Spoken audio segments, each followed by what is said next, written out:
Record numbers of Americans say they're open to implementing socialism in America. Young people mostly. Why? Well, part of the reason, the main part of the reason, is because our college system exploits and destroys young people.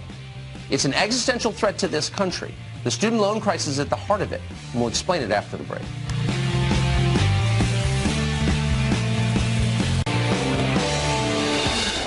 Well, you may be happy with the state of the U.S. economy, but many young people are not. And as a result of that, a lot of them are embracing political extremism. A poll released today by YouGov finds that half of all millennials, and even more of the generation that follows them, distrust capitalism. Fully 70% of millennials say they would be willing to vote for a socialist. If you're not shocked by this, it's only because you have seen it before. Polls like this appear to be everywhere all of a sudden. And that ought to scare you. It's taken us almost 250 years to build this country. We could wreck it in a single generation. And at this rate, we will. Polls like this predict a looming disaster. In order to prevent that, we need to be clear about what has gone wrong. You often hear it said that young people support socialism because they've been brainwashed by their professors. And of course, there is truth in that. If you've got kids in college, you know that we have left the most vital job in America, educating the next generation of citizens, to some of the most mediocre people in our society. That's a huge problem. We need to fix it. But believe it or not, it's not the main problem. The main problem, the reason that capitalism increasingly is discredited and socialism increasingly is popular, is that our current system is making young people poorer. Go to college, we tell them. You'll be successful if you do. But too often that advice is outdated, if not an utter lie. Huge numbers of our kids wind up impoverished by the experience of college, their dreams thwarted forever. And the reason for that is debt. 45 million Americans now labor under student loans. The average debt burden is $37,000 per person. That's the price of a brand new car. Imagine starting your first job with that hanging over you. And keep in mind that college debt isn't like ordinary debt. Thanks to a well-funding lobbying campaign, student loans cannot be erased by bankruptcy. They last forever. Many of today's college freshmen can expect to spend their working lives paying interest on loans that in the end didn't help them at all. So no wonder young people aren't getting married or buying homes or having children. They can't afford to. And no wonder so many of them support Bernie Sanders and Elizabeth Warren. If this is capitalism, they don't want any part of it. The irony, of course, is that the only people benefiting from this current system are on the far left. The smirking college presidents with multi-million-dollar salaries, the authoritarian university administrators in the suddenly ubiquitous diversity and inclusion offices, the tenured professors of non-binary feminist poetry and other perverse and pointless fake academic disciplines. As a group, these are, without question, the least impressive people in this country. And yet they're the only ones coming out ahead in this deal. They are feasting on our children's debt. An entire generation of Americans enslaved to interest payments so that a small number of left-wing academics can have lifetime employment, making this country worse. That's the arrangement we've struck. And for the rest of us, socialism. That's what we're going to get out of it in reaction to it. There's got to be a better way to do things.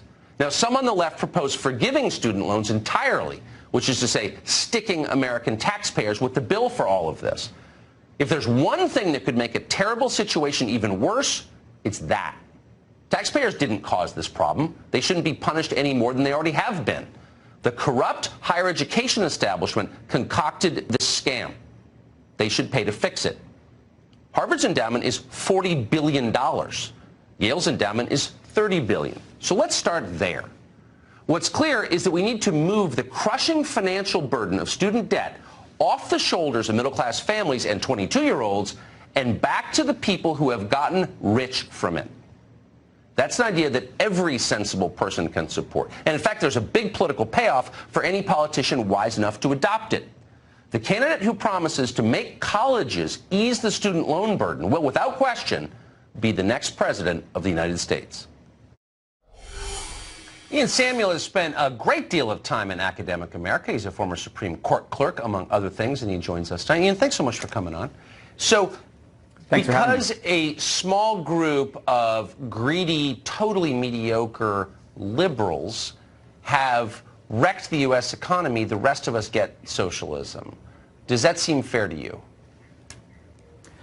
Well, obviously, I like the idea of everybody getting socialism, but I was intrigued by one part of your proposal, which is I do like the idea of making the people who caused the problem pay for it. And I do wonder if there is real promise in the idea of saying, look, these endowments are big and rich, much bigger and richer than the debt load of all the students out there who are, sort of carrying this burden. So let's make a deal, right? We'll have free public colleges and universities, and we'll relieve the student debt burden of all of the people who were sort of hoodwinked into participating in the system in the first place. Yes. And not for nothing, and I don't want to forget this, by the way, the real people who really get screwed by this system are the people who are chased off of going to college in the first place because they don't think they're going to be able to afford it, and they don't want that crushing debt burden. And I think that they are a perfectly reasonable target to, sort of distribute the rest of the endowments once we're done distributing that to settle student debt. Why is it? I mean, you're getting warmer, in my opinion, but why is it that all the student radicals are always telling me how radical they are? I'm so radical.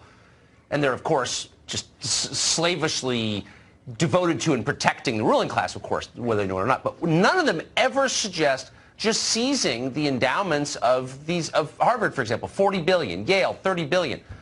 I mean, why doesn't anybody ever stand up and say, we're taking your endowment and we're using it to pay off student debt? Nobody ever says that. Why? Well, sometimes all you need to do to move the Overton window is suggest an idea out loud a few times. To be honest, that's my idea. I have never actually connected the two.